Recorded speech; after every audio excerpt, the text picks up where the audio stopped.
الحمد لله رب العالمين والصلاة والسلام على سيد الأنبياء والمرسلين محمد وآله وصحبه أجمعين أما بعد أعوذ بالله من الشيطان الرجيم بسم الله الرحمن الرحيم ومن يعظم شعائر الله فإنها من تقوى القلوب صدق الله العظيم. محترم حضرات، ابھی جو آیت میں نے پڑھی ہے اس کا ترجمہ یہ ہے کہ جو لوگ اللہ کے شعائر کی تعلیم کرتے ہیں وہ ان کے دل کے تقوی اور پرہیزگاری کی بات ہے.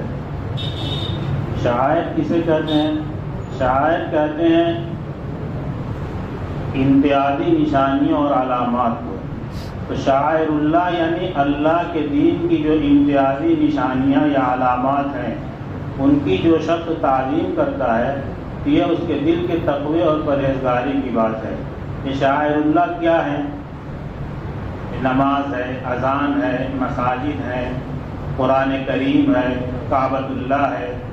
قرآن میں صفا مروہ کو شعائر اللہ میں شمار کیا گیا ہے. قربانی کے جانور ہیں، مینا ہے، عرفات ہے، بہت سارے ہیں اللہ کے شعائر. اگر آپ دیکھیں کہ کوئی آدمی ان کی تعلیم کرتا ہے، اس کے دل میں ان کی محبت اور قدر ہے، تو یہ جان لیجئے کہ اس کے دل میں اللہ کا تقویٰ ہے. اور اس کے برعکس اگر کوئی آدمی کا استخفاف کرتا ہے، مذاق اڑاتا ہے یا ہلکے میں اگر لیتا ہے تو اس کا مطلب یہ ہے کہ اس کا دل اللہ کے تقوی سے خالی ہے. علماء کا مذاق اڑائے، مساجد کا اور تمام اذان ہو رہی ہے، بات کر رہا ہے، مذاق کر رہا ہے، اس کا مطلب کہ دل اللہ کے تقوی سے خالی. اگر اللہ کا ڈر ہوتا، پرہیزگاری ہوتی تو اس کا اثر یہ ہوتا کہ اگر اذان ہوتی تو آدمی خاموش ہو جاتا ہے. مولانا تقی عثمانی صاحب دیوبند آئے تھے، 2010 کے آس پاس کی بات ہے. عشاء کا وقت تھا، تقریر کر رہے تھے. وہاں تو اذان سے آدھا گھنٹہ، وہاں تو نماز سے آدھا گھنٹہ پہلے تو اذان ہوتی ہے. تو جیسے ہی مؤذن نے اللہ اکبر کہا، مولانا وہیں تقریر روک دی اور اذان کا جواب دیتے رہے. پورا مجمع ان کے ساتھ، ہزاروں لوگ تھے. مؤذن اللہ اکبر کہہ رہا ہو، اللہ اکبر کہہ رہے، پورا مجمع اللہ اکبر کہہ رہا ہے. یہ دل کی تقوی کی بات ہے. ہم لوگوں کا حال یہ ہوتا ہے، کبھی کبھی تو بہت دکھ ہوتا ہے. اذان ہو رہی ہے، لوگ لڑ رہے ہیں، بھیڑ رہے ہیں، میچ ہو رہا ہے، کمنٹری ہو رہی ہے. اتنا بھی نہیں ہوتا کہ اذان ہو رہی ہے تو آدمی خاموش ہو جائے. وہاں وہ دین ہی کی بات کر رہے تھے، تقریر کر رہے تھے، پوری اذان میں خاموش رہے، جواب دیتے رہے، ان کے ساتھ پورا مجمع جواب دیتا رہا. یہ دل کے تقوی کی بات ہے. مولانا تھانوی رحمۃ اللہ علیہ کے ملفوظات میں ایک واقعہ لکھا ہوا ہے. انہوں نے لکھا کہ شاہ عبدالعزیز صاحب کے دور میں ایک عورت کا انتقال ہو رہا تھا. وہ کچھ کہہ رہی تھی تو لوگوں کی سمجھ میں نہیں آ رہا تھا. تو ان کے یہاں آئے کہ مولانا صاحب چلیے ذرا دیکھیے عورت کیا کہہ رہی ہے.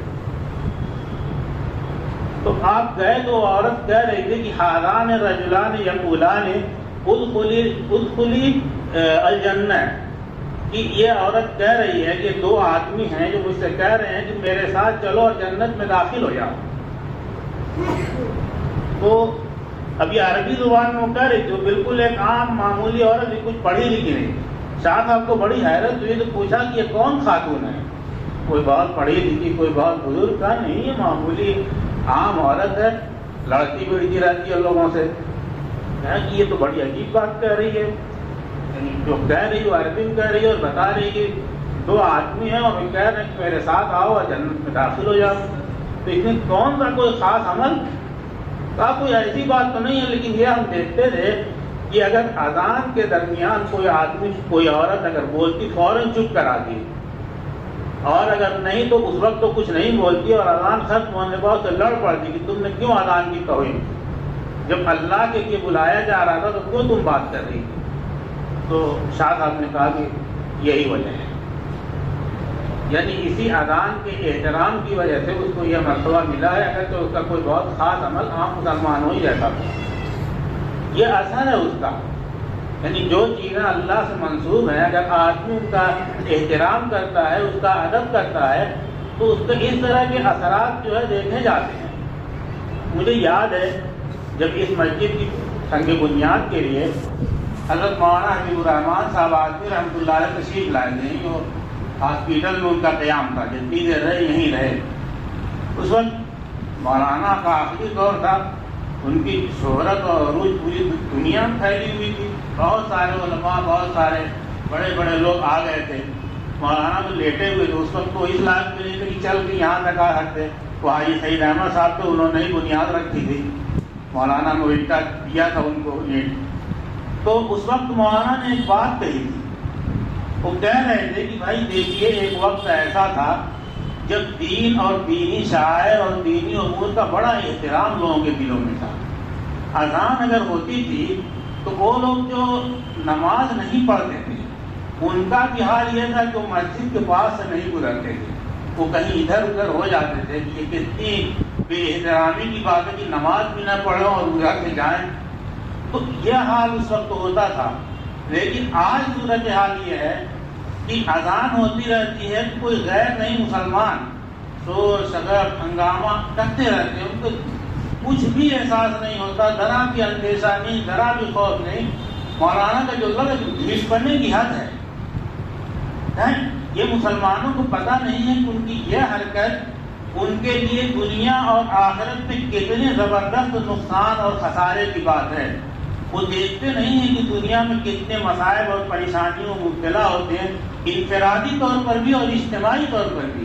اللہ جانے آخرت میں کیا ہوگا۔ میں علماء سے کہتا ہوں، مولانا نے کہا کہ میں علماء سے یہ کہتا ہوں کہ آپ اس بات کی کوشش کریں کہ مسلمانوں سے یہ کیفیت، یہ جرأت ختم ہو اور ان کے اندر دین کا اور شاعر دین کا احترام پیدا ہو۔ آپ لوگ اس کے لیے کوشش کیجیے۔ اور یہ بات مولانا کے انتقال 12 رمضان 1412 میں ہوا تھا، 35 سال ہو گئے۔ یہ بات انہوں نے 33 سال پہلے کہی تھی۔ ان 33 سالوں میں ایک نسل تیار ہو گئی۔ اب ادھر جو گراوٹ آئی ہوگی اس معاملے میں، اب وہ اللہ ہی بہتر جانتا۔ ہر دن تو ایسا آتا ہے جو پچھلے دن کو معاف کر دیتا ہے۔ تو اس وقت مولانا یہ کہہ رہے تھے، اور آج جو صورتحال ہے آپ دیکھ رہے ہیں، دین کی جو بے احترامی، شاعر دین کی جو بے احترامی، وہ ہماری نگاہوں کے سامنے ہے۔ تو میں کہتا کہ جو یہ شاعر دین ہے، سب کی تعلیم الگ الگ ہے۔ مثلا قرآن کریم، اس کی تعلیم یہ ہے کہ آدمی باوضو اس کو لے، بے وضو نہ لے، بے وضو تلاوت کر سکتا ہے۔ قرآن کریم پڑھتے ہوئے دنیا کی باتیں نہ کرے۔ مسجدوں کے اندر دیکھ لیں، 2-4 لوگ اگر بیٹھے ہوئے کوئی بات ہے میں کھڑ سے بول دیا، اس کا بھی نہیں انتظار کرتے کہ کم سے کم تلاوت کو پوری کرنے، مکمل کرنے، پھر کوئی بات کریں۔ یہ سخت بے ادبی ہے، سخت بے احترامی ہے قرآن کی۔ نماز کا حال یہ بھی شاعر اللہ میں سے ہے۔ اذان کو تو بتا ہی دیا کہ کیا ہے، اس کی درگت بنتی ہے جب اذان ہوتی ہے۔ عورتوں کے اندر اب بھی دیکھتا ہوں، اگر اذان ہوتی رہتی ہے، اگر ان کا سر کھلا ہے تو جلدی سے اوڑھنی اوڑھ لیتی ہے، سر ڈھک لیتے ہیں۔ یہ بے ادبی کی بات ہے۔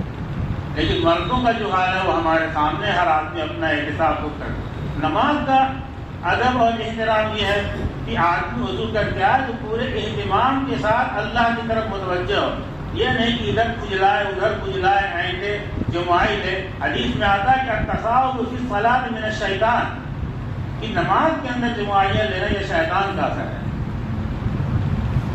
تو اس اعتبار سے آدمی نماز کا ادب و احترام کرے۔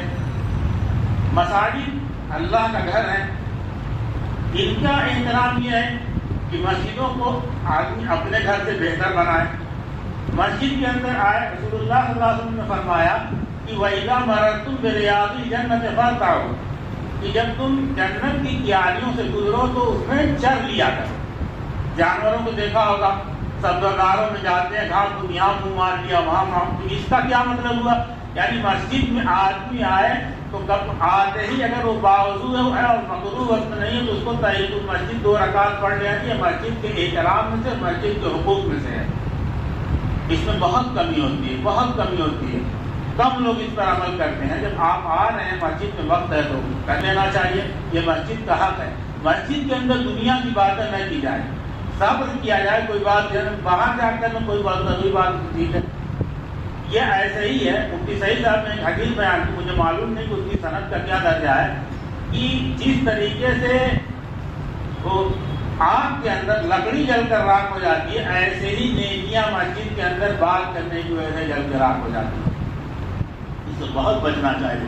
حضرت عمر رضی اللہ عنہ تو اپنے دور میں یہ کیا تھا کہ مسجد کے کنارے مسجدی حصے میں کچھ بنا دیا تو مسجد کے بعد جس کو بات کرنا ہو جس کو شعر کہنا ہو وہاں چلا جائے گا، مسجد میں رہ کے اپنی نیکیاں نہ برباد کیا کرے۔ ہمارے یہاں اس کا کوئی انتظام اور اہتمام نہیں، لیکن ہم تو اس کا اہتمام کر سکتے ہیں، جب تک مسجد میں رہے تب تک اس کا احترام کریں۔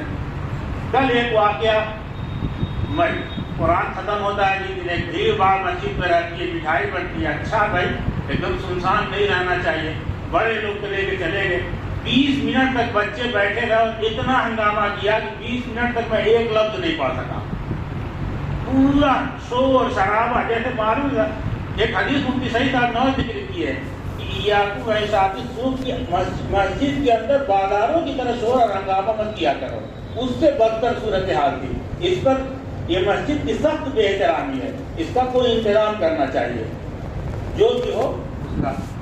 تو ایسی کوئی چیز یا ایسا کوئی کام کہ جس کی وجہ سے آدمی جو ہے وہ نیکی کیا اس کو ملے گی، گناہی لازم ہو جائے، اس سے سخت احتیاط کرنا چاہیے، بچنا چاہیے۔ اللہ تعالیٰ ہمیں شاعر دین کے عظمت اور اس کی قدردانی